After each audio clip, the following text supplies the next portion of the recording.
नहमदुहु व नसल्ली अला रसूलिहिल करीम। एक सवाल हमारे पास आया कि खलीफा चारम अमीरुल मोमिनीन दामाद रसूल हज़रत सैयदना मौला अली अल मुर्तज़ा रज़ियल्लाहु ताला अन्हु के हवाले से जो रवाफ़िज़ हैं शिये, वो ये इल्ज़ाम लगाते हैं कि मौला अली रज़ियल्लाहु ताला अन्हु को जिस बंदे ने शहीद किया अब्दुर्रहमान इब्न मुलजिम, ये सहाबी रसूल था।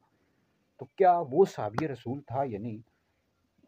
तो इस हवाले से याद रखें कि अब्दुर्रहमान इब्न मुलजिम बदबख्त मलऊन, जिसने मौला अली अल मुर्तज़ा रज़ियल्लाहु ताला अन्हु को शहीद किया, ये खवारिज का एक बंदा था, खारजी था, बदबख्त मलऊन, जिसने मौला अली अल मुर्तज़ा रज़ियल्लाहु ताला अन्हु को शहीद किया। और हज़रत सैयदना मुग़ीरा बिन नौफ़ल रज़ियल्लाहु ताला अन्हु ने इस पर चादर डाल दी और उसके सीने पर बैठ के बाद में इसको कत्ल कर दिया। जैसा कि सुबुल हुदा और रशाद में मौजूद है। बदबख्त जो कुछ बदबख्त लोग हैं वो सहाबा पर लान तान करते हैं, कहते हैं कि सहाबी ने मौला अली रज़ियल्लाहु ताला अन्हु को शहीद किया। ऐसी बात हरगिज़ भी नहीं है। सहाबा पर लान तान करना या उनको बुरा भला कहना या उन पर ये इल्ज़ाम लगाने वाला शख्स दोज़खी है, मलऊन है।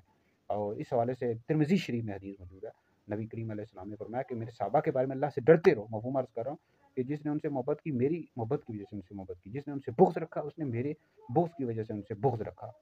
तो जिसने उनको अज़ियत पहुँचाई उसने मुझे अज़ियत पहुँचाई, जिसने मुझे अज़ियत पहुँचाई उसने अल्लाह को अज़ियत पहुँचाई, और जिसने अल्लाह को अज़ियत पहुँचाई अनक़रीब अल्लाह ताला उसकी गिरफ़्त फरमाएगा, यानी अज़ाब में गिरफ़्तार करेगा। तो लिहाज़ा नबी करीम अलैहिस्सलाम के सहाबा पर लान तान करना, उन पर इल्ज़ाम लगाना ये हराम है।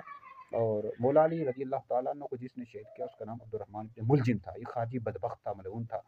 तो नबी करीम अलैहिस्सलाम के किसी भी सहाबी ने मौला अली को शहीद नहीं किया। सहाबा तो मौला अली रज़ियल्लाहु ताला अन्हु से मोहब्बत किया करते थे, उनका अदब एहतराम किया करते थे।